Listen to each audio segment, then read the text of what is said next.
Welcome to Sports Primo and Suave Radio Zcast. We're here, it's quarantine, it's another week here, and you know, I'm coming in just like I am, fresh off of a run today, and Joe, you're in the Millennium Falcon, it looks like, and Actually, Baron, you're in the comfy confines of home. And so, Amado Abeta, Joe Abeta, Aaron Abeta, and Joe, why don't you bring in our very, very special guest today? well, we have first of all, we're bringing in Larry Chavez, the athletic, superintendent of athletics? Is that what you would call it, Larry? Assistant Superintendent for Activities, Athletics, and School Support. So there you go. That's fine. My responsibilities are everything secondary, basically. That's fine. And then second, a correction, I'm not in the Millennium Falcon. I'm in a Star Destroyer. So. I was just saying that I took a look, and I'm like, yeah, he's in a Star Destroyer, actually. So that's okay, though. That's fine. But, Larry, thanks for coming on, man. I know that you you're a busy guy right now. You got a lot of other things besides athletics that you're having to figure out in this pandemic. But I think a big question, the $1 million question for you from a lot of student athletes and also student athlete parents and the community is what's going to happen in the fall? What's the plan? What's going on right now as far as you guys getting ready for possible sports in the fall? Mm-hmm. Well, we're still planning to operate as normal. So all of our schedules are full. We're still planning on making sure that our athletes are conditioned and ready, and our coaches are ready to go once we get the green light. However, we don't know what that's going to look like or when that comes. Mm-hmm. So depending on where we're at as a state and the guidance given by the governor, we'll start to really form a plan as to whether or not we'll be playing in front of fans, if the capacity of gyms and fields will be cut down to a certain number. Could be half. It depends on what phase we're in. I know phase 3 lists no larger than 100 individuals in a gathering. So it's going to be a plan that we have to continue to assess and then start to develop outwards from whatever directives we get from the state. So as of now, we're starting to plan forward, but that doesn't mean that it's going to look like normal. And I use that word normal because that's what everybody wants. We want to be able to play, practice, have our entire fan base there within our facilities, but we don't know what that's going to look like as of yet. I know the NMAA has put out some surveys talking about not only what should summer conditioning look like, but also the eligibility, because some school districts are using a pass-fail system, and we're still using the traditional grading system of A, B, C, and D. So there's a lot of little things that the NMAA, the state, and also our district have to tease out in order for us to be prepared for next school year. Now, some of our coaches, the majority of our coaches are still planning on workouts remotely with their individuals. They can't work with them individually and have that close contact, but I do know they have plans in place. They're reaching out to them through email, through phone, through text messaging, sending them plans using their body weight as resistance and using workouts of that nature in order to stay in shape. Because the concern we have is if we do not prepare our athletes currently and we come back in the summer, will we have enough time to prepare for the fall season? Specifically for football. That's a big contact sport. There's a lot of conditioning that takes place, not only during the spring, but also in the summer, getting them ready for the fall. So they are really doing a great job of making sure that they stay in contact with the athlete, that they provide them a workout routine, and that we make sure that whenever we get the green light to go, that we're conditioned and we're ready to move forward.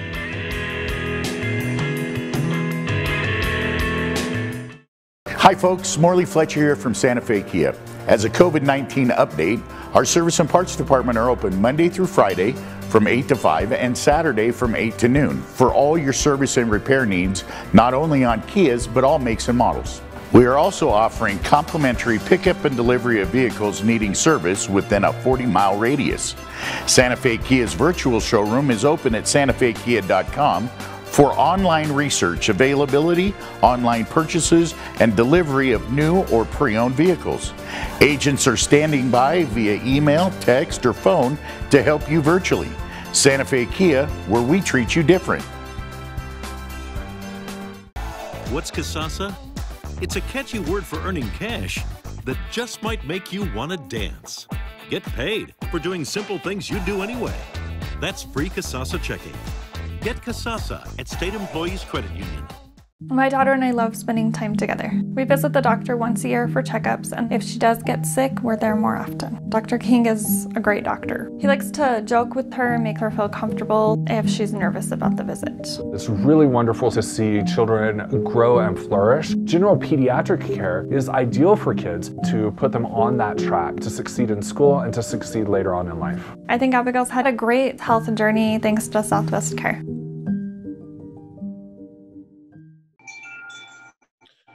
Okay, Larry,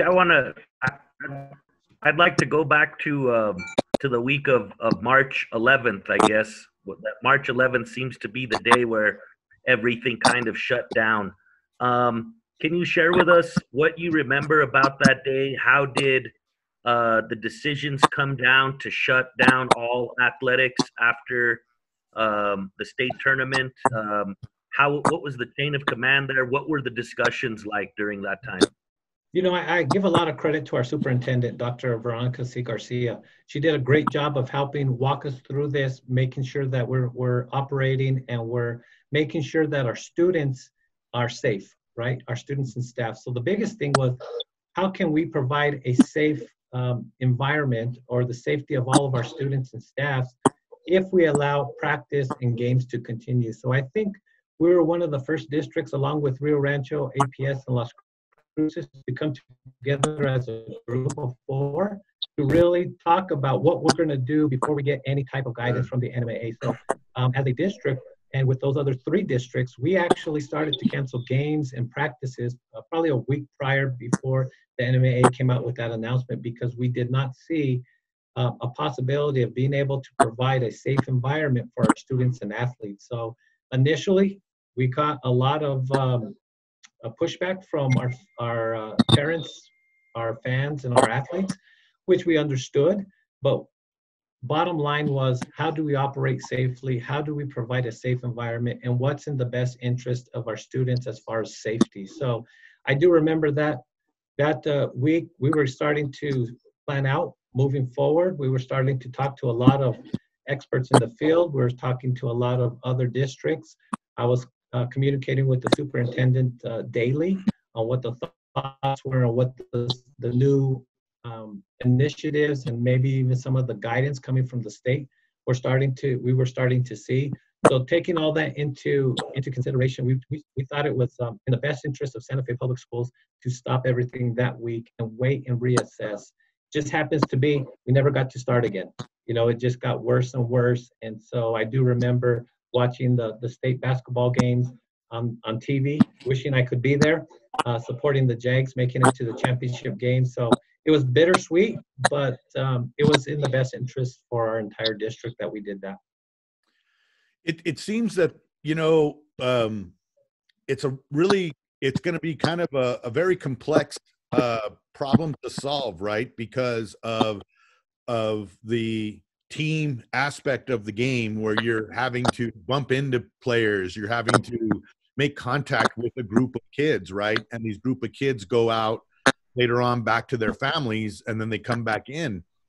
And is it something that we're waiting on as far as, I mean, it's a lot bigger than the NMAA, right? It's the national guidelines of what we're going to be doing, or even the state guidelines of what the governor decides for us to do, correct?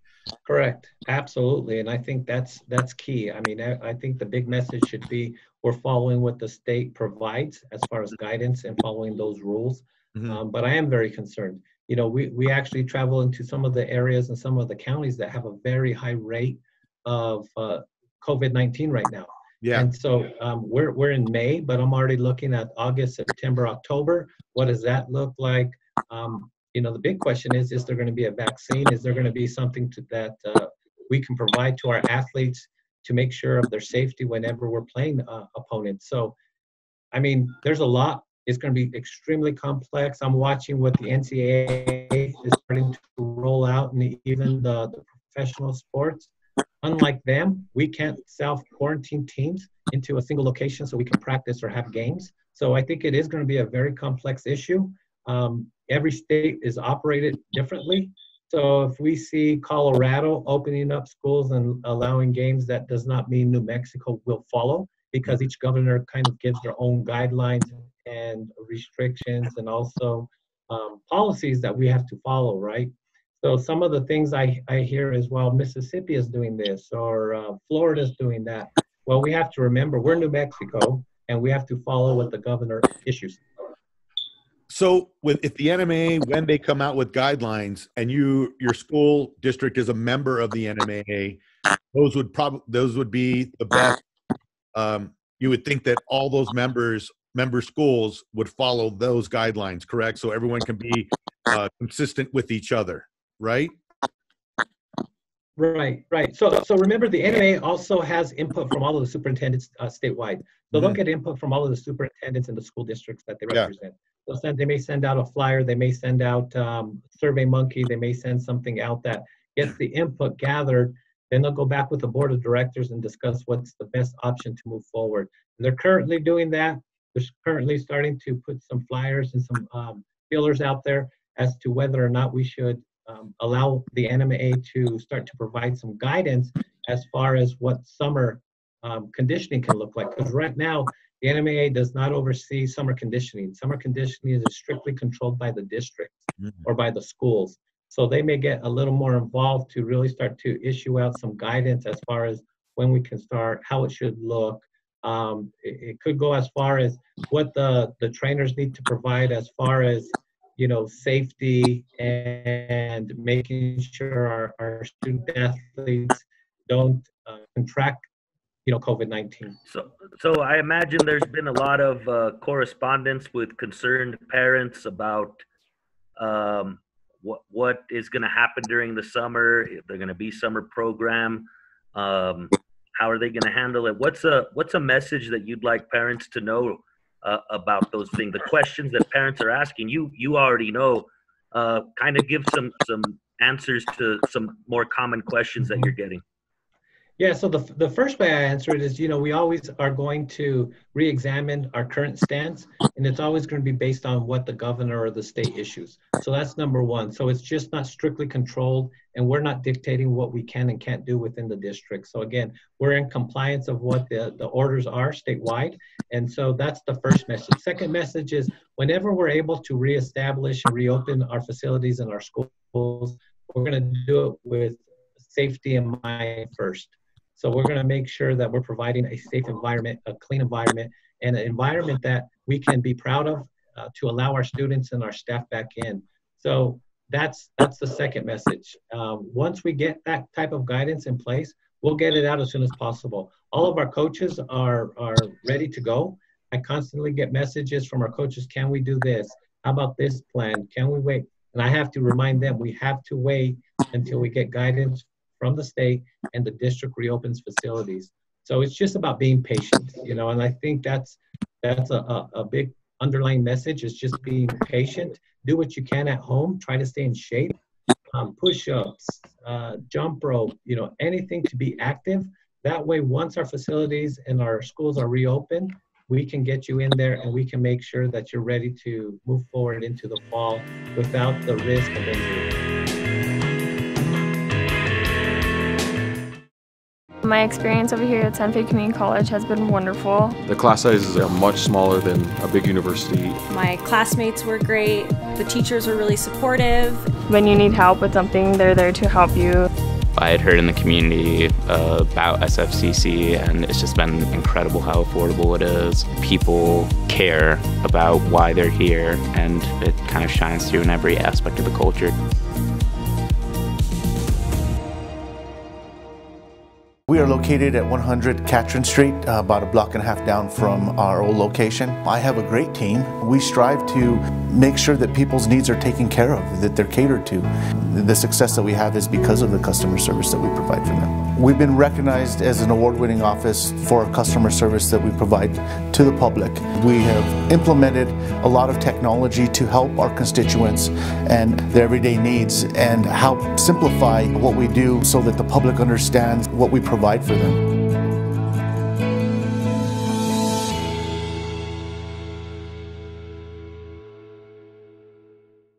The first time I heard of Southwest was just word on the street. As soon as you walked in the door, everybody was very welcoming. That was my main concern about even getting on PrEP. It would have to have been something that I would have been confident and secure in. PrEP is pre-exposure prophylaxis, and it is a way of preventing HIV with a single daily pill. When you see somebody go from super overwhelmed to feeling like they can do this, that empowerment that comes from it, that's one of my favorite things.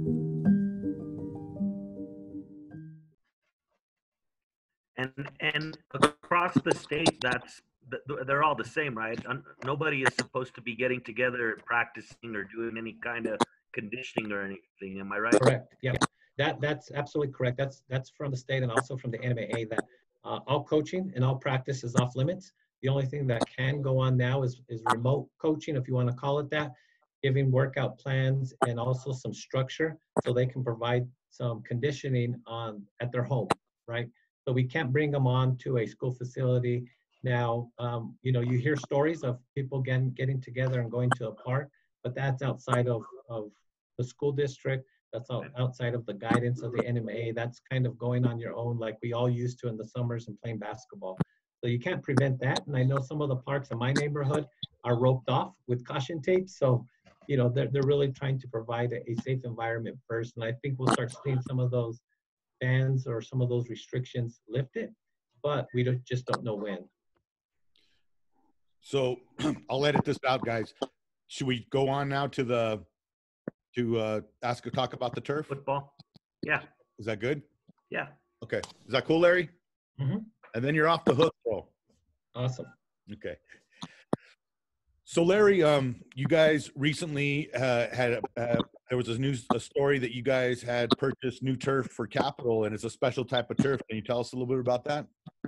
Well, it's very unique, and I don't think the turf is what is unique. What's unique is what's under the turf. It's called a cush drain, and this drain is used by the NFL. It's used by the high major colleges, University of Texas, University of Oklahoma. These big college stadiums use what we currently are putting in at Capitol High. So what this cush drain does, not only does it allow the moisture and the rain to really funnel through and keep a dry and safe field, but what it does is it reduces the impact of any type of contact with the turf from a head, from a leg, from a ball. So it's supposed to reduce the number of concussions whenever somebody may have made contact with the ground. So right now, whenever we go through the testing of the impact to make sure our fields are safe, all high schools typically with a general field will test anywhere from about 150 to about 190. Passings 200. This turf will test yearly at 90. So you're talking about half the risk is reduced just by making sure that this turf or the underlying surface is of this quality. This will be the first field in New Mexico, no matter what level. It could be high school, college, junior high. This will be the first one for the state of New Mexico that will be able to really say is the safest field in New Mexico. That's awesome. What about the baseball field? What's the status on that and the softball field at Capitol? Baseball and softball field at Capitol will be complete by the end of this month. Okay. And it is very, very unique as far as what we've done there, right? Everybody remembers that the baseball field up on top and the softball field down below in the corner. We've put them both up on top. They're near each other. They're right next to the tennis courts. There's big safety nets up. The big issue throughout Major League and also the minor leagues were protecting fans from foul balls getting hit. We've actually put up 3 40 or 50-foot nets to prevent foul balls from making any type of contact with the fields that are adjacent to each other or the fans. So again, we took safety into consideration when we're developing these fields, but they're very nice. I think Santa Fe Public Schools, Capitol, the community will be very proud of these fields. Very nice. Take a drive by there and take a look. We're very proud. Right on. Cool. Anything else, guys? No, Larry can eat his Big Mac now.